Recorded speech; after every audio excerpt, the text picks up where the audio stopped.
بسم الله الرحمن الرحيم. الرحمن علم القرآن.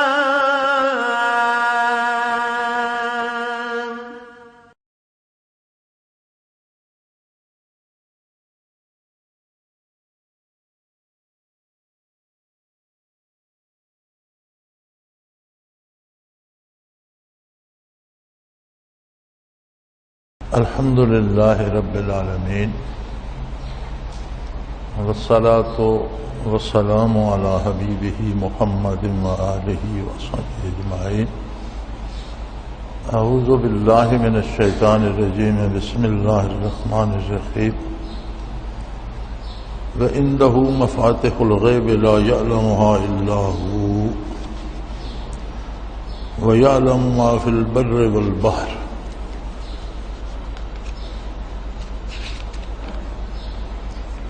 وما تسقط من ورقة إلا يعلمها ولا حبة في الظلمات الأرض ولا رطب ولا يابس إلا في كتاب مبين. وهو الذي يتوفاكم بالليل ويعلم ما جرحتم بالنهار ثم يبعثكم فيه ليقضى أجل مسمى ثم إليه مرجعكم ثم ينبئكم بما كنتم تعملون. اللهم سبحانك لا علم لنا إلا ما علمتنا إنك أنت العليم الحكيم. مولاي صل وسلم دائما أبدا على حبيبك خير الخلق كلهم.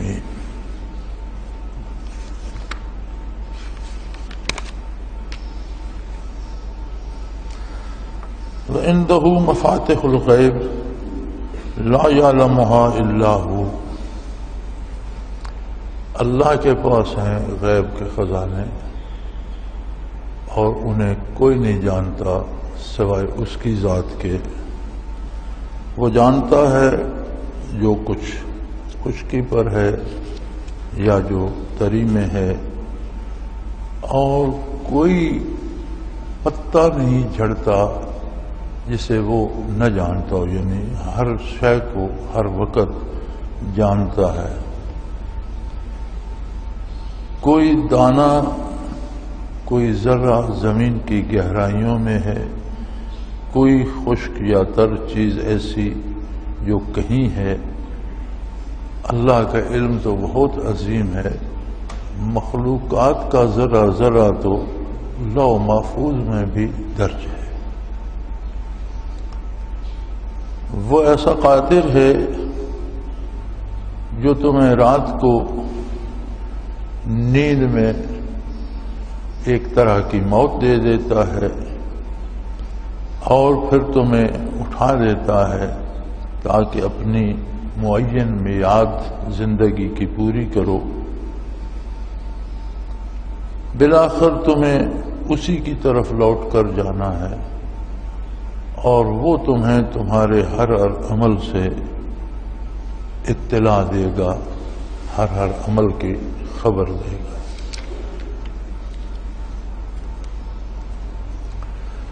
اسلام کا بنیادی عقیدہ یہ ہے کہ اللہ جل شانہ واحد ہے، لا شریک. وہ اکیلا ہے. اس کی ذات یا اس کی صفات میں کوئی دوسرا اس جیسا نہیں، نہ ذات میں نہ صفات میں. علم اس کی صفت ہے، ذاتی صفت ہے. اللہ کی ذات کے علاوہ کہیں علم کا یہ تصور نہیں پایا جاتا کہ کوئی ذاتی طور پر جانتا. علم کی دو قسمیں ہیں. نبی کریم صلی اللہ تعالی علیہ وآلہ وسلم نے فرمایا العلم علمان. العلم جسے علم کہتے ہیں، العلم علمان، اس کی دو قسمیں ہیں، دو طرح سے ہے. علم الادیان و علم الابدان. او کما قال رسول اللہ صلی اللہ علیہ وآلہ وسلم۔ علم الادیان، دین کا علم، علوم الہیات، اللہ جل شانہ کی ذات و صفات کے بارے، اس کی رضا و نارضا مندی کے بارے، اس کے احکام، اس کے اوامر و نواہی، یہ سارے علوم الہیات ہیں۔ علم الادیان انہیں دین کا علم کہتے ہیں، انگریزی میں انہیں کہتے ہیں نارمیٹو سائنسز۔ اور دوسرا علم الابدان، وجودوں کا علم، یہ پانی ہے، یہ مٹی ہے، یہ آگ ہے، یہ ہوا ہے، یہ کھانا ہے، یہ دانہ ہے، یہ پھل ہے، یہ چینی ہے، یہ فلاں ہے، یہ فلاں ہے، چیزوں کا، اشیاء، وجودوں کا۔ اسی طرح اس کے مختلف مدارج ہیں، ایک ہے عام سطحی علم، ایک ہے اس سے ذرا اوپر ان کی خصوصیات کو جاننا، ایک اس سے بھی بالاتر ہے کہ کس کے کھانے کی تاثیر کیا ہے، ایک اس سے بھی بالاتر ہے کہ جیسے ڈاکٹر اور طبیب ہمارے وجود کے بارے جانتا ہے کہ تجھے گرمی ہے، سردی ہے۔ یہ سارے علم الابدان ہیں۔ آپ صلی اللہ علیہ وسلم کا ارشاد ہے کہ جو علم ہے یہ فزیکل سائنسز ہیں، مادی سائنس، جو نظر آنے والی چیزیں ہیں۔ تو حضور نے فرمایا کہ علم کے دو حصے ہیں، ایمانیات و اخلاقیات کا علم اور اشیاء اور چیزوں اور وجودوں کا علم۔ لیکن دونوں علوم مخلوق میں سے اگر فرشتہ جانتا ہے، جن جانتا ہے، انسان جانتا ہے، حیوان جانتا ہے، مکھی تک عجیب و غریب علوم جانتے ہیں۔ اب آپ شاید کی مکھی کو لے لیں تو اس کا ایسا عجیب فن ہے کہ اسے پتا ہے کہ اس پھول سے کیا رس ملے گی، اس رس کو لے کر کس طرح وہ شہد بناتی ہے، حتیٰ کہ جو چھتا بناتی ہے وہ 8 پہلو سے خانے اس میں ہوتے ہیں اور ہزاروں خانے ہوتے ہیں، اور آپ پیمائش کر لیں تو کوئی چھوٹا بڑا نہیں ہوتا، کسی کی بناوٹ خراب نہیں ہوتی، کسی کی دیوار ٹیڑھی نہیں ہوتی۔ یہ بھی تو ایک فن ہے، ایک علم ہے، یہ ایک مکھی کے پاس ہے۔ لیکن یہ جتنا کچھ ہے یہ علم غیب، اس میں کوئی بھی نہیں، اس لیے کہ ہر ایک کے پاس وہ علم ہے جو اللہ نے اسے دے دیا۔ یعنی اس نے مکھی کو بھی دے دیا، بچے پالنے کا علم اس نے جانوروں کو بھی دے دیا، وہ بھی اپنے بچے پال لیتے ہیں، بڑے کر لیتے ہیں۔ انسانوں کو سب سے زیادہ علوم اس نے عطا فرمائے، اور پھر انسانوں میں اپنے محبوب بندوں کو بے پناہ علوم عطا فرمائے۔ ابراہیم علیہ السلام کے بارے جب بات ہوتی ہے، قرآن کریم کہتا ہے وَكَذَلِكَ نُرِي إِبْرَاهِيمَ مَلَكُوتَ السَّمَاوَاتِ وَالْأَرْضِ، ہم نے زمینوں آسمانوں کی بادشاہت کھول کر رکھ دی ابراہیم کے سامنے کہ یہ دیکھ لو، آسمانوں میں یہ ہو رہا ہے، زمینوں پہ یہ ہو رہا ہے۔ لیکن یہ سارا کیا ہے؟ یہ علم غیب نہیں ہے، اس لیے کہ اللہ کے بتانے سے اس کا پتہ چلا۔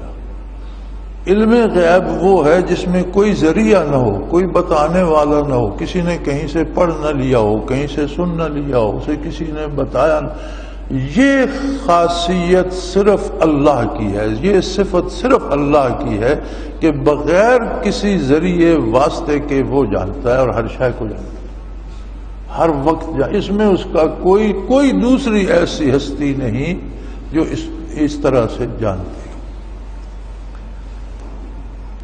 علم غیب پہ بڑی بحثیں ہوتی ہیں، ہم بڑا زور لگاتے ہیں کہ جی اولیاء کو علم غیب ہوتا ہے، پھر ہم کہتے ہیں انبیاء کو ہوتا ہے، پھر حضور نبی اکرم صلی اللہ علیہ وسلم کی ذات ستودہ صفات تک بات جاتی ہے۔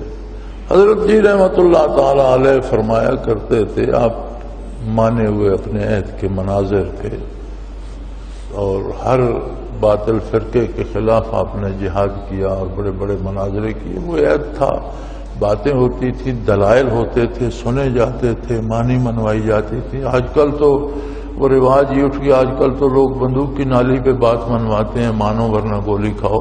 وہ زمانہ تھا دلائل سے باتیں مانی جاتی تھی، مناظرے ہوتے تھے، علماء تشریف لاتے تھے۔ تو بہت بڑا مناظر ہونے کے باوجود حضور حضرت فرمایا کرتے تھے کہ نبی علیہ الصلوۃ والسلام کی ذات کو مناظر کا موضوع نہ بنایا. آپ کی ذات ہماری بحث سے بالا تر ہے. حضور کے پاس کتنے علوم اللہ نے حضور کو دیے یہ جاننا ہمارے بس کا روگ ہی نہیں ہے. ہمارے علم و فہم و ادراک سے یہ باتیں بالا تر ہیں. لیکن یہ سارا کیا ہے؟ اسے علم غیب نہیں کہا جا سکتا اس واسطے کہ اللہ کریم اس پر اطلاع دے. ما کان اللہ لیطلعکم علی الغیب ولکن اللہ یجتبی من رسلہ من یشاء. تم میں سے ہر ایک کو اللہ غیب پر مطلع نہیں فرماتا، اپنے انبیاء میں سے اپنے بزرگ نبیوں کو چن لیتا ہے، انہیں علوم غیبیہ عطا فرماتا ہے. تو قرآن کی اصطلاح میں جو غیب انبیاء کے پاس ہوتا ہے وہ ہوتا ہے اطلاع عن الغیب، یعنی انہیں غیب پر اللہ نے اطلاع کر دی، اللہ نے انہیں بتا دیا، اللہ نے انہیں دکھا دیا. اور وہ ایسا عظیم ہے کہ یہی ابراہیم علیہ السلام ایک لمحے میں تو فرماتا ہے کہ میں نے زمین و آسمان کی بادشاہت کھلی آنکھوں، نوری رویت ہوتی ہے آنکھوں سے دیکھنا، نوری ہم نے دکھا دیا ابراہیم علیہ السلام کو. نوری ابراہیم ملکوت السماوات، آسمانوں اور زمینوں کی بادشاہتیں کھول کر رکھی. لیکن پھر ایک وقت آتا ہے کہ انہیں حکم دیتا ہے بیٹے کی قربانی کرو. وہ قربانی کرنے لگتے ہیں، ذبح کر دیتے ہیں، آنکھیں بند کر کے ذبح کرتے ہیں، بیٹے کی آنکھوں پہ پٹی باندھتے ہیں کہ کہیں شفقت پدری غالب نہ آ جائے، ہاتھ لرز نہ جائے. خون بہتا ہے، گردن کٹ جاتی ہے، سمجھتے ہیں اسماعیل کو ذبح کر دیا. پٹی ہٹاتے ہیں تو اسماعیل کھڑے مسکرا رہے ہیں اور دبا ذبح ہو گئے. یعنی جس ہستی کو زمین و آسمان کی بادشاہتیں کھول کر دکھا دیں اسے یہ نہیں بتایا کہ ذبح دمبا ہوگا، اسے یہی آخر تک یقین تھا کہ ذبح اسماعیل کو کرنا ہے. ورنہ کسی سے کہیں بھائی بیٹے کو لٹا کر ڈرامہ کرو اور ذبح دمبا کر دو تو کوئی بھی کر سکتا ہے. انہوں نے تو بیٹا ذبح کیا، انہیں یہ نہیں پتا تھا کہ بیٹے کی بجائے دمبا ذبح ہو گیا. اللہ نے پتہ نہیں چلنے دیا قدرت کاملہ نے اور دمبے سے بدل دیا، ذبح دمبا ہو گیا. اسماعیل کھڑے مسکرا رہے ہیں. اگر آپ کہیں کہ انہیں علم غیب تھا اور انہیں پتا تھا کہ دمبا ذبح ہوگا تو پھر قربانی کی حیثیت تو کوئی نہ رہی. آپ کسی کو بھی کہیں کہ بھائی بیٹے کو لے جاؤ، اسے صرف دکھانے کے لیے لٹانا، چھری وغیرہ تیز کرنا، پھر آخر میں دمبا ذبح کر دینا، کوئی بھی کر سکتا ہے. حضرت یعقوب علیہ السلام سے یوسف علیہ السلام گم ہو گئے، بھائیوں نے کنویں میں پھینک دیا، مصر چلے گئے، بک گئے، پھر بعد جیل میں رہے، بادشاہ بن گئے. یعقوب علیہ السلام کو ایک یقین تھا کہ میرا یوسف زندہ ہے، اس کا خواب سچ تھا، اسے حکومت ملے گی، وہ نبی بھی ہوگا، بادشاہ بھی ہوگا، مر نہیں سکتا، کوئی بھیڑیا اسے کھا نہیں سکتا، تم اسے قتل نہیں کر سکتے. بھائی کہتے تھے مدت ہو گئی، انک فی دلالک القدیم، پورا اب مدت ہو گئی، برسوں گزر گئے، آپ اسی بات کو وَبْيَضَّتْ عَيْنَاهُ مِنَ الْحُزْنِ. قرآن کہتا ہے کہ دکھ میں آنسو بہا بہا کر ان کی آنکھیں سفید ہو گئیں، بینائی جاتی تھی. جب بھائیوں کی ملاقات ہوئی یوسف علیہ السلام سے، یوسف علیہ السلام نے فرمایا اذهبوا بقمیصی ھذا، یہ میرا کرتا لے جاؤ، میرے والد گرامی کے چہرے پہ پھیرنا، ان کی آنکھیں درست ہو جائیں. اب مصر سے جب قرآن کہتا ہے جب مصر سے قافلہ نکلا، ولما فصلت العیر، جب قافلہ مصر سے روانہ ہوا تو یعقوب علیہ السلام کنعان میں تھے، وہاں کہتے ہیں انی لاجد ریح یوسف، مجھے آج یوسف کی خوشبو آ رہی. تو مولوی رومی رحمۃ اللہ علیہ نے اس کو بڑے خوبصورت شعروں میں بیان کیا ہے. کسے پرسید آن گم کردہ فرزند، کہ اے روشن گوہر پیر خرد مند، کسی نے اس عظیم ہستی سے جن کا بیٹا کھو گیا تھا یہ پوچھا کہ اے روشن گوہر پیر خرد، اے دانا ترین انسان اور بہت دانشور بزرگ، ز مصرش بوہ پیراہن شمیدی، مصر سے کرتا نکلا شہر سے باہر تو آپ نے خوشبو سونگھ لی، چرادر چاہے کنعانش ندیدی، تو آپ نے اسے کنعان کے کنویں میں کیوں نہیں دیکھ لیا؟ جب بھائیوں نے کنویں میں پھینکا تو اسی گاؤں میں آپ بھی تھے، اسی گاؤں کا کنواں بھی تھا، وہاں آپ کو نظر کیوں نہیں آیا؟ تو کتنے دور مصر ہے۔ ز مصرش بوئے پیراہن شمیدی، چرادر چاہے کنعانش ندیدی، آپ نے مصر سے کرتے کی خوشبو سونگھ لی اور یوسف علیہ السلام کنعان کے کنویں میں پڑے رہے، آپ نے کیوں نہیں دیکھا؟ تو انہوں نے فرمایا بے گفتہ والے ماں برکے جہان است، دم پیدا دم دیگر نہان است۔ انہوں نے فرمایا ہمارا حال اس طرح ہوتا ہے جس طرح آسمانی بجلی چمکتی ہے، چمکتی ہے تو جہان روشن ہو جاتا ہے، غائب ہو جاتی ہے تو کچھ بھی نہیں۔ ہمارا معاملہ اللہ کے ساتھ ہے، دکھا دیتا ہے تو کائنات ہتھیلی پہ آ جاتی، نہیں بتاتا کچھ پتہ نہیں چلتا۔ گہے پر تارم اعلیٰ نشینیم، کبھی ہماری نگاہ عرش عظیم سے پار ہو رہی ہوتی ہے، گہے بر پشت پائے خود نبینیم، اور کبھی اپنے پاؤں کی پشت نظر نہیں آتی جو ہر ایک کے سامنے ہوتی۔ تو یہ علوم غیبیہ نہیں ہیں، اور اگر غیب ہیں تو یہ وہ ہیں جن پر اطلاع عن الغیب کا اطلاق ہوتا ہے کہ انبیاء کو اللہ علوم غیبیہ پر مطلع۔ ہمارے پاس بھی بڑے غیب کے علم ہے، اللہ سب سے بڑا غیب ہے، میرا بھی ایمان ہے اللہ ہے، آپ کا بھی ایمان ہے اللہ ہے، الحمدللہ۔ اس غیب کو تو ہم بھی جانتے ہیں، لیکن کیسے جانتے ہیں؟ محمد الرسول صلی اللہ علیہ وسلم نے بتایا تو جانتے ہیں۔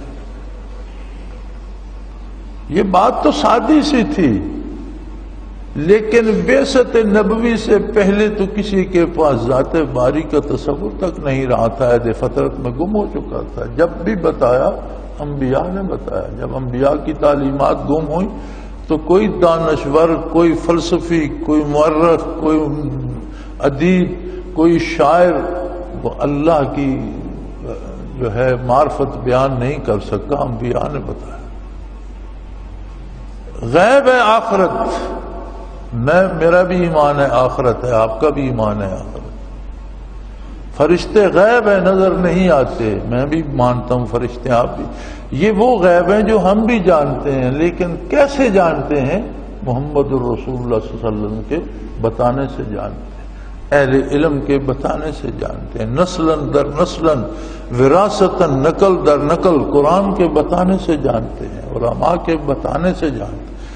اسی طرح اللہ کے علاوہ کوئی ہستی بھی جو غیب جانتی ہے وہ اللہ کے بتانے سے جانتی ہے، اور اللہ بغیر کسی کے بتانے کے جانتا ہے۔ اس واسطے وہ عالم الغیب ہے اور باقی ہستیوں کے پاس اطلاع عن الغیب۔ حضور اکرم صلی اللہ علیہ وسلم کی شان والا صفات یہ ہے کہ اللہ کے بعد مخلوق میں آپ ہر پہلو میں بے مثل و بے مثال ہیں، وہ عمل کا پہلو ہو یا علم کا پہلو۔ جتنا علم کائنات میں سب کو دیا گیا، پھر انبیاء کو دیا گیا، ان سب کو جمع کیا جائے تو حضور کے علوم کے خزانے اس سے زیادہ ہیں۔ کتنے ہیں یہ ہمارا کام نہیں ہے، ہمارے عقل، علم اور ہمارے اعداد میں نہیں آتے، ہمارے بس سے باہر ہیں۔ ہم صرف یہ جانتے ہیں کہ بعد از خدا بزرگ توئی قصہ مختصر، اللہ کے بعد مخلوق میں آپ وسلم کی ذات بے مثل و بے مثال ہے۔ لیکن جب بات آتی ہے غیب کی تو فرمایا عندہ مفاتح الغیب، غیب کے خزانے اللہ کے پاس ہیں، لا یعلمھا الا ھو، کوئی نہیں جانتا سوائے اس کے۔ اور اس کے غیب کیسا ہے، اس کے علوم کیسے ہیں؟ فرمایا یعلم ما فی البر والبحر۔ اب دنیا میں جتنی چیزیں ہیں یہ سب کچھ چیزوں کے ملنے سے بنتی ہیں، یہ اللہ کا عجیب نظام ہے کچھ گیسیں ملتی ہیں تو پانی بن جاتا ہے، کچھ ذرے ملتے ہیں تو وجود بن جاتا ہے، کچھ ذرے ملتے ہیں تو پھل بن جاتا ہے، کچھ ذرات دوسری نسبت سے ملتے ہیں تو پھول بن جاتا ہے، کچھ اور نسبت سے ملتے ہیں تو ہر وجود جو ہے وہ مختلف اشیاء کا مجموعہ ہے، حتیٰ کہ پانی کے ایک قطرے میں بھی متعدد گیسیں ملی ہوئی ہیں تو وہ ایک قطرہ بنتا ہے۔ وہ فرماتا ہے اس تری کے اندر کیا ہے، کیا کیا مل کر یہ پانی بنا، اس پانی کے قطرے کتنے ہیں، قطرے سے باریک ذرات کتنے ہیں، ان سب کے اندر اور کیا ہے، اس میں مچھلیاں کتنی ہیں، اس میں زمینی پیداوار جو پانی کے اندر ہوتی ہے وہ کتنی ہے، پہاڑ کتنے ہیں، اس میں کیا کتنے پتھر کتنے ہیں، زیر زمین کیا، فرمایا سب میں جانتا ہوں، ہر چیز اللہ کے علم میں۔ خشکی پر کیا کیا ہے، کون سا بیج زمین کی کس تہ میں پڑا ہے، اس سے کیا بننے والا ہے، اس میں کتنے ذرات اور ملیں گے، کس قسم کے ملیں گے تو وہ کیا بنے گا، درخت بنے گا، پودا بنے گا، پھول لائے گا، پھل لائے گا، غلہ بنے گا، چاول کیا ہوا، فرمایا ہر ذرے کی ہر کیفیت کو میں ہر وقت جانتا ہوں، یہ میرا کام ہے، اللہ وحدہ لا شریک، کوئی دوسرا اس میں دخل اندازی نہیں کر سکتا۔ یعلم ما فی البر والبحر، خشکی تری میں جو کچھ ہے اس سب کو جانتا ہوں۔ وما تسقط من ورقۃ، کوئی پتا جو سوکھنے لگ جاتا ہے، ایک طرف سے مڑ جاتا ہے، زرد ہو جاتا ہے، حتیٰ کہ خشک ہو جاتا ہے، پھر جھڑ جاتا ہے، اللہ یعلم، فرمایا اللہ جانتا ہے کہ کوئی گن سکتا ہے دنیا میں کتنے پتے ہیں، کوئی گن سکتا ہے کتنے پتے زرد ہو رہے ہیں، کوئی شمار کر سکتا ہے کتنے پتے گر رہے ہیں، فرمایا یہ تمہارا کام ہے، یہ میرا کام ہے، جو میں بناتا ہوں میں جانتا ہوں، وہ میرے علم سے میرے حکم سے خشک ہونا شروع ہوتا ہے، اس سے تراوت میں ہی سلب کرتا ہوں، اسے سبزہ بھی میں نے دیا تھا، اسے زردی بھی میں نے دی، اسے خشک بھی میں کر رہا ہوں، ہر ذرے کا علم اللہ کے جل شانہ کے پاس ہے۔ ولا حبۃ فی الظلمات الارض ولا رطب ولا یابس الا فی کتاب مبین، کوئی دانہ کوئی ذرہ زمین کی تاریکیوں میں ہے، کوئی چیز خشک ہے یا تر ہے، یہ سارا وہ پوری اس کائنات کا جو نظام اور ذرے ذرے کا میل اور چیزوں کا بننا اور بگڑنا، فرمایا اللہ کے علوم تو بہت بلند ہیں، یہ تو لوح محفوظ میں درج ہے سارا،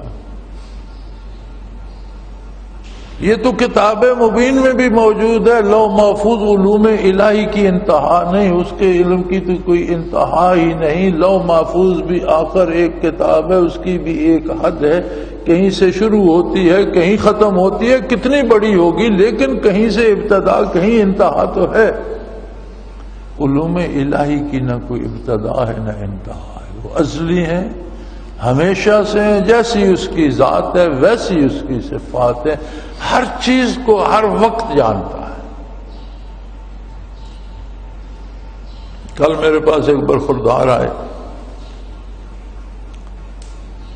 انہیں شکایت یہ تھی کہ میں پڑھتا بہت ہوں، امتحان میں مجھے کچھ یاد نہیں، میں امتحان میں فیل ہو جاتا، کسی نے میری کامیابی باندھ دی ہے۔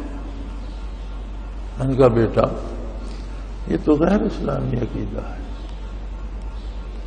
یہ جو تم کہہ رہے ہو اس کا اسلام سے کوئی تعلق نہیں، وہ ایسا قادر ہے کہ ہر ذرہ اس کے اپنے دستے قدرت میں ہے، جس کو وہ بنانا چاہتا ہے اسے کوئی روک نہیں سکتا، جسے وہ بنانا نہیں چاہتا اسے کوئی بنا نہیں سکتا، لیکن ایک محدود حد تک اس نے انسان کو اختیار دیا ہے۔ میں نے کہا بیٹا تم پڑھتے بہت ہو، مان لی تمہاری بات، لیکن میری رائے میں جو سوال امتحان میں آتے ہیں وہ تم نہیں پڑھتے، غیر متعلقہ چیزیں پڑھتے رہتے، نرا بہت پڑھنے سے تو کامیاب نہیں ہوگے، کامیاب تب ہوگے جب وہ مضامین پڑھو جن کا تم نے امتحان دینا۔ میں نے کہا بیٹا لوگ میٹرک کر کے یہاں مدرس لگتے ہیں اور 4-5 سالوں میں وہ ایم اے کیے بیٹھے ہوتے ہیں، وہ سارا کورس تو نہیں پڑھتے، تم تو کالج میں ہو، تمہیں کالج میں پورا کورس پڑھایا جاتا ہے، وہ صرف 2-4 سالوں کے وہ پرچے نکال کر دیکھتے ہیں کہ عموماً کس طرح کے سوال آتے ہیں، ان کی تیاری کر لیتے ہیں، وہ پاس ہو جاتے ہیں۔ تم کہتے ہو میں پڑھتا بہت ہوں، میں مانتا ہوں تم پڑھتے بہت ہو، لیکن میری رائے میں تم غیر متعلقہ چیزیں پڑھتے رہتے ہو، جو امتحان میں آتی ہیں ان کے بارے تمہارا علم نہیں ہوتا۔ اب یہ کہنا کہ میں نے کہا اس کائنات میں کوئی کسی کو نہ باندھ سکتا ہے نہ کھول سکتا ہے، وہ اس کے اپنے دستے قدرت میں۔ اگر اس کی کائنات میں مخلوق کو دخل ہو، جی اس نے اس کی اولاد روک دی، اس نے اس کی روزی بند کر دی، اس نے اس کی ترقی روک دی، اس نے اس کا پانی روک، تو پھر اس کی الوہیت کس کام کی؟ پھر تو بے شمار الہ ہو گئے، کوئی روزی روک لیتا ہے، کوئی اولاد روک دیتا ہے، کوئی ترقی روک دیتا ہے۔ میں نے کہا خدا کا خوف کرو، لا الہ الا اللہ محمد الرسول اللہ پہ قائم رہو۔ کوئی نہیں، جب اللہ دیتا ہے تو اسے کوئی روک نہیں سکتا، اور جو چیز وہ نہیں دیتا وہ کوئی دلا نہیں سکتا۔ تو یہ اس ایک بچے کی کہانی نہیں ہے، یہ میرا تو روزمرہ کا مشاہدہ ہے، بے شمار لوگ ہیں، ہر ایک کو یہ شکایت ہوتی ہے، میری شادی، میری بچیوں کی شادی کسی نے باندھ دی۔ یار کو خدا کا خوف کرو، ہر کام کا ایک وقت معین ہے، اپنے وقت پہ ہو جاتا ہے۔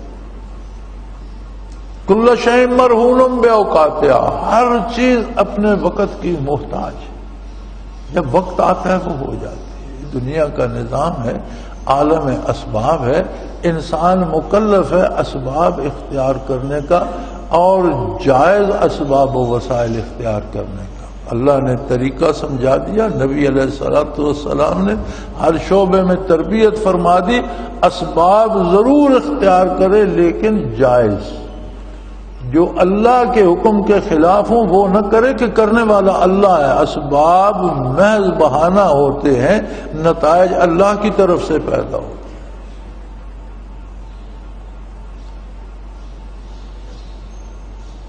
سو فرمایا کوئی ذرہ کہیں ہے زمین کی تاریکیوں میں اللہ اس دانے کو جانتا ہے، وہ ادنا سے گھاس کا بیج ہے، کبھی غلطی سے اس گھاس کے بیج سے کوئی درخت نہیں بنے گا، وہی گھاس کا تنکا بنے گا جس کا بیج ہے۔ وہ جانتا ہے، وہ خود بناتا ہے، اس کی قدرت کاملہ تعبیر کرتی ہے، وہ خود چیزوں کو جمع کرتا ہے۔ اور یہ ساری اس مخلوقات کا علم، بحر و بر کا علم، ہر پتے کے جھڑنے اور بننے کا علم، ہر درخت پہ پھل آنے اور اوس تک کے برسنے کا علم، کھیتی باڑی، انسان حیوان مرنے پر، فرمایا یہ سارا تو لوح محفوظ میں ہے۔ اللہ کے علم تو بہت عظیم ہے، اس کا علم تو اس کی شان کے مطابق ہے، یہ تو اس کی ایک کتاب میں موجود ہے اور اس نے لوح محفوظ میں لکھ کے رکھ دیا۔ وہی ذات ہے، تم جیتے جاگتے زندہ ہوتے ہو، جب رات کو لیٹتے ہو تو تم مر جاتے ہو۔ نیند اور موت، حضور نے فرمایا نیند موت کی بہن ہے، اور کما قال رسول اللہ صلی اللہ علیہ وسلم کہ نیند بھی موت کی بہن ہے۔ تمہیں کوئی خبر نہیں رہتی کہ کہاں پڑے ہو، کیسے ہو، وہ جان رہا ہوتا ہے، وہ جاگ رہا ہوتا ہے، وہ دیکھ رہا ہوتا ہے، وہ تمہارے حال سے واقف ہے، اور وہی قادر مطلق ہے جو تمہیں پھر زندہ کر کے بٹھا دیتا ہے۔ تم ایک دفعہ نیند میں جس طرح مردہ موت کی وادی میں چلے جائے، ایک دفعہ تم بھی مر کر جیتے ہو۔ یہ تمہارا روز کا تجربہ تمہیں یہ یاد نہیں دلاتا کہ تم تو بے بس ہو گئے تھے، تمہارے حواس کام کرنا چھوڑ گئے تھے، آنکھوں نے دیکھنا بند کر دیا تھا، تمہارا تو صرف دل دھڑک رہا تھا اور سانس آ جا رہی تھی، باقی تو سارا وجود جو ہے وہ کام چھوڑ گیا، ہاتھ پاؤں سب ڈھیلے پڑ گئے۔ پھر اس نے تمہیں حیات دے دی، تو کیا وہ قادر نہیں ہے کہ جس دن مسلسل نیند طاری کر دے گا پھر کیا ہو؟ تمہارا کوئی اختیار ہے نیند؟ وہ کہتے ہیں نا نیند تو سولی پہ بھی آ جاتی ہے، سولی پہ کیسے آتی ہے؟ اس لیے آتی ہے کہ ہمارے بس میں نہیں، اس کے دستے قدرت میں ہے۔ تو جو تمہیں روز سلا کر جگاتا ہے، تم کتنے بے بس ہو جاتے ہو نیند میں، کوئی تمہارا مذاق اڑائے، کوئی تمہارا خلاف باتیں کرتا رہے، کوئی تمہارا سامان چرا لے جائے، تو کوئی تمہارا گھر لوٹ لے جائے، جب تک جاگتے نہیں تمہیں کوئی سمجھ نہیں آتی، تو پھر جب جاگ جاتے ہو تو پھر اپنی مرضی کرنے پہ آ جاتے ہو، اس کا حکم ماننے سے انکار کر دیتے ہو۔ اپنی حیثیت کا پتہ نہیں ہے تمہاری کیا حیثیت، اپنے مال کی نگہداشت نہ کر سکے، اپنے گھر کی نگہبانی نہ کر سکے، نیند میں ایسے سو گئے، مر جاؤ گے تو تمہارے پاس کیا اختیار ہوگا؟ فرمایا پھر وہی ہے جو تمہیں پھر دوبارہ زندگی دے دیتا ہے، اور یعلم ما جرحتم بالنہار، دن کو جو تم چاند چڑھاتے ہو وہ جانتا ہے، جو کرتوت کرتے ہو، جو کام کرتے ہو، جو افعال کرتے ہو، اسے علم ہے، وہ جانتا ہے تم کیا کر رہے ہو۔ لیکن وہ ایسا عظیم و کریم ہے کہ تم محتاج ہو، بے حقیقت لا شے ہو کر نافرمانی کرتے ہو، قادر مطلق ہو کر گرفت نہیں کرتا۔ وہ کہتا ہے میں نے جتنی زندگی تیری مقرر کی ہے پوری کر لے، دعوت دیتا رہتا ہے، اس کی کتاب تمہیں بلاتی رہتی ہے، اس کا نبی تمہیں دعوت دیتا رہتا ہے صلی اللہ علیہ وسلم، اس کی دعوت تم تک پہنچتی رہتی ہے، اس کے بندے تمہیں بلاتے رہتے ہیں، حی علی الصلاح حی علی الفلاح، اللہ اکبر اللہ اکبر، اشہد ان لا الہ الا اللہ اشہد ان محمد۔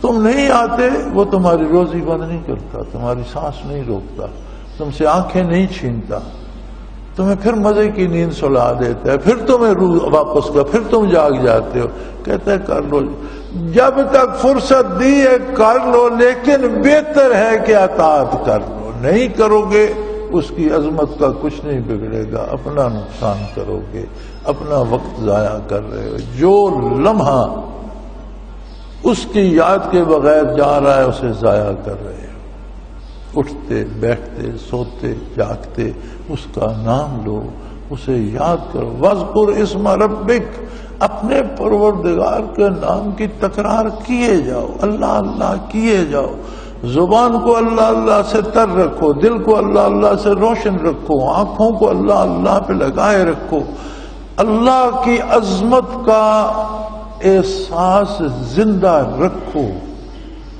اس کے بغیر تمہارا ہونا خود تمہارے لیے نقصان دہ ہے، ایسے تو بہتر ہے کہ تم نہ ہوتے۔ اللہ کو بھول کر جو وقت گزارتے ہو اس کے جو نتائج ہوں گے وہ بڑے ہیبت ناک ہوں گے۔ تو فرمایا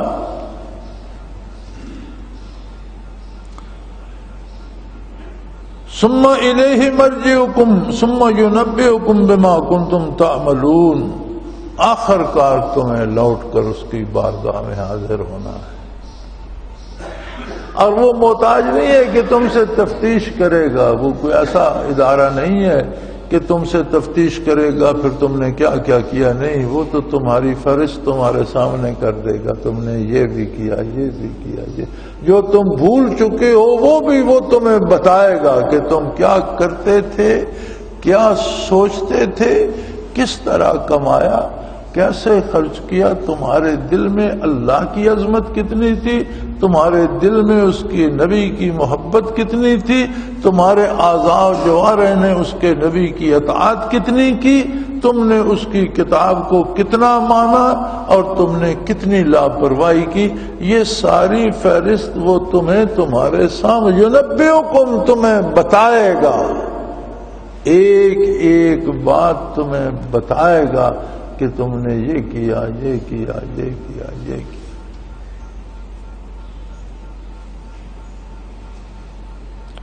میں ایک دن پیر میر علی شاہ رحمۃ اللہ تعالی علیہ کی سوانح دیکھ رہا تھا، میرے منیر، ان کے وصال کے بعد ان کی سوانح لکھی گئی۔ تو اس میں ایک واقعہ تھا، کسی نے ان سے جانور کے ذبح اور حلت و حرمت کا مسئلہ پوچھا، تو انہوں نے بتایا کہ جانور اگر بغیر تکبیر کے اللہ کا نام لیے بغیر مر جائے، اس کا دم نکل جائے تو حرام ہو جاتا ہے۔ تو تکبیر پڑھ کے تیز دھار کوئی آلہ ہو، چھری ہو، چاقو ہو، تیز دھار پتھر ہو، لکڑ ہو، کاٹے جو کاٹا جائے جس سے خون نکلے اور اس نکلنے سے اس کی جان چلی جائے تو وہ حلال ہو جاتا ہے۔ وہ مسئلہ انہوں نے جس طرح بندہ چاہتا تھا تفصیل سے سمجھایا، وہ پوچھ کر چلا گیا پیچھے جو مجلس بیٹھی تھی اس سے کہنے لگے کہ دیکھو، جانور کا دم اللہ کے نام کے بغیر نکل جائے تو حرام، اور انسان جتنے سانس لیتا ہے اگر یہ سانسیں اللہ کے نام کے بغیر نکلے تو کیا ہو۔ اسی لیے صوفیاء کہتے تھے جو دم غافل سو دم کافر، کہ جس دم میں اللہ کا نام نہ آئے وہ ناشکری میں چلا جاتا ہے، وہ اللہ کی ناشکری میں شمار ہوگا۔ تو وہاں تو ایک ایک دم شمار ہوگا، دل کی ایک ایک دھڑکن شمار ہوگی، سوچ اور فکر کا ایک ایک زاویہ شمار ہوگا کہ تم نے کیا سوچا تھا۔ اب یہ تو کرم ہے اللہ کا اور کریم ہے اس کا رسول بھی۔ یا رب تو کریمی، یا رب تو کریمی و رسول تو کریم، یا رب تو کریمی و رسول تو کریم، صد شکر کے ہستے میانے دو کریم۔ شاعر کہتے ہیں اللہ تو بھی کریم ہے، تیرا رسول بھی کریم ہے، اور تیرا احسان ہے کہ ہم دو کریموں کے درمیان ہیں، بچنے کی امید رکھتے ہیں۔ یہ تو اللہ بھی کریم ہے، اور نبی کریم صلی اللہ علیہ وسلم نے فرمایا کہ مومن اگر کسی گناہ کا ارادہ بھی کرتا ہے، اس کی سوچ کا زاویہ بگڑ جاتا ہے، برائی سوچتا ہے، تو جب تک اس پر عمل نہیں کرتا اس کا گناہ نہیں لکھا جاتا۔ اگر برائی سوچی ہے اور ایک موقع پر عمل کرتے وقت وہ کہتا ہے بھئی یہ تو اللہ کی نافرمانی ہے میں نہیں کروں گا، تو اس گناہ کے بدلے اسے ثواب ملتا ہے۔ لیکن نیکی کا سوچتا بھی ہے، عمل نہیں کرتا تو سوچنے کا بھی ثواب ملتا ہے، عمل کرتا ہے تو پھر ثواب ملتا ہے۔ اب یہ تو اس کا کرم ہے کہ یا رب تو کریمی و رسول تو کریم، صد شکر کے ہستے میاں دو کریم، اس کا کرم ہے۔ لیکن اس کرم کی روانی اور اس کی وسعت کے باوجود اگر ہم محروم رہیں تو پھر تو ہم اپنے آپ کے ساتھ ہم ظلم کر رہے ہیں۔ اس نے تو کرم کی حد کر دی کہ تم فکر بھی صحیح کرو، اچھی بات سوچو، میں تمہیں اجر دوں گا، تم نے عمل کیا یا نہ کیا۔ تو کتنا کرم ہے اس کا، اور کتنی عظیم ذات ہے محمد الرسول اللہ صلی اللہ علیہ وسلم کی کہ جن کے ایک ایک لفظ پہ جنتیں بٹ رہی ہیں، قربان ہو رہی ہیں، تقسیم ہو رہی ہیں، اللہ کی رحمتیں تقسیم ہو رہی ہیں، بندوں کا دامن تنگ پڑ جاتا ہے۔ اس کی رحمت اتنی وسیع ہے کہ حضور کے ایک ایک حکم کو سوچنا عبادت، سمجھنا ثواب، اس پر عمل کرنا الگ ثواب۔ پھر اس حال میں تو جس نے دوزخ میں جانا ہے زبردستی ہاتھ چھڑا کر چھلانگ لگا دی۔ اور ہم اپنے معاشرے کو دیکھیں تو ہم کہاں جا رہے ہیں؟ ہم جھوٹ بولنے کو کمال سمجھتے ہیں، کسی سے پیسے ٹھگ لینے کو اپنا فن سمجھتے ہیں، دھوکہ دینے کو ہم کمال سمجھتے ہیں، ظلم کرنے کو ہم اپنی بڑائی سمجھتے ہیں۔ میں نے فلاں کے ساتھ اتنا ظلم کیا، میں اتنا بڑا آدمی ہوں۔ خدا کے بندے تو کتنا بڑا آدمی ہے، تو بھی کل قبر میں پڑا ہوگا، تجھ پر لوگ مٹی ڈال کے چلے جائیں گے، تجھے اللہ کے روبرو حساب، تو کتنا بڑا، تو آسمان پر دفن ہوگا، تو اتنا بڑا آدمی۔ کیا تیری قبر زمین میں نہیں بنے گی؟ کتنا بڑا ہے؟ بڑا صرف اللہ ہے، مخلوق میں کیا بڑائی ہے؟ اللہ اللہ اللہ۔ تو میرے بھائی ایک ہی راستہ ہے ہمارے پاس، ہر نوع انسانی کے پاس، کسی یکجائی سے اب عہد غلامی کر لو اور ملت احمد مرسل کو مقامی کر لو۔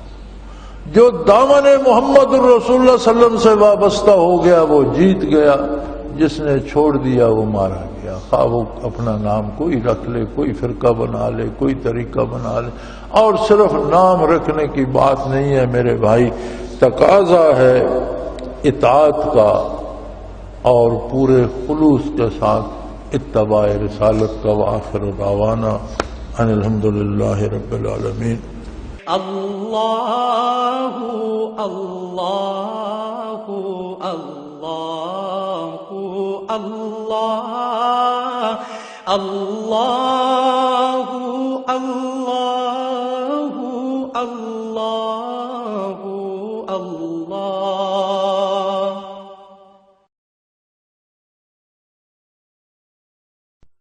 حضرت امیر محمد اکرم آوان مد ذلہ العالی دارالعرفان منارہ ضلع چکوال میں سال ہر سال سے قرآن و حدیث کے اوپر خطابات کر رہے ہیں اور سلسلہ نقشبندیہ اویسیہ کے مطابق لوگوں کو ذکر الہی کی تربیت دے رہے ہیں۔ وہ قرآن پاک کی تفسیر ترتیب وار بیان کر رہے ہیں۔ تفسیر قرآن کو وہ موجودہ ملکی اور بین الاقوامی حالات کے مطابق بیان کرتے ہیں۔ موٹر وے سے کلر کہار کے انٹرچینج سے نکلتے ہوئے کلر کہار کی جھیل سے ہوتے ہوئے میانی، بوچھال اور نورپور سے گزرتے ہوئے دارالعرفان منارہ پہنچ سکتے ہیں۔ حضرت امیر محمد اکرم آوان نے بچیوں اور بچوں کی دینی اور دنیاوی تعلیم کے لیے سقارہ اکیڈمی کے نام سے ایک درسگاہ بھی قائم کی ہے، جس کا افتتاح ملک پاکستان کے صدر جنرل محمد ضیاء الحق نے اپنے دست مبارک سے کیا تھا۔ وہ تمام احباب جو اسلام کی طلب رکھتے ہیں ان سے گزارش ہے کہ دارالعرفان منارہ ضلع چکوال میں امیر محمد اکرم آوان صاحب کے خطابات سے مستفید ہوں۔ وہ ہر جمعے کو نماز سے پہلے بیان فرماتے ہیں۔ ہر ماہ کی پہلی اتوار کو ماہانہ اجتماع ہوتا ہے جس میں آپ خصوصی خطاب فرماتے ہیں اور پاکستان کے چاروں صوبوں سے احباب اس اجتماع میں شرکت کرتے ہیں۔ اس کے علاوہ یہاں سال میں 2 مرکزی اجتماعات بھی ہوتے ہیں، ایک رمضان المبارک میں اعتکاف کا اجتماع اور دوسرا جولائی اور اگست میں 40 دن کا اجتماع ہوتا ہے جس میں روحانی تربیت کی جاتی ہے۔ اپنا خون سیماب دے کر اتنا ہم کر جائیں گے، نام آقا کا چمن میں پھر رقم کر جائیں گے۔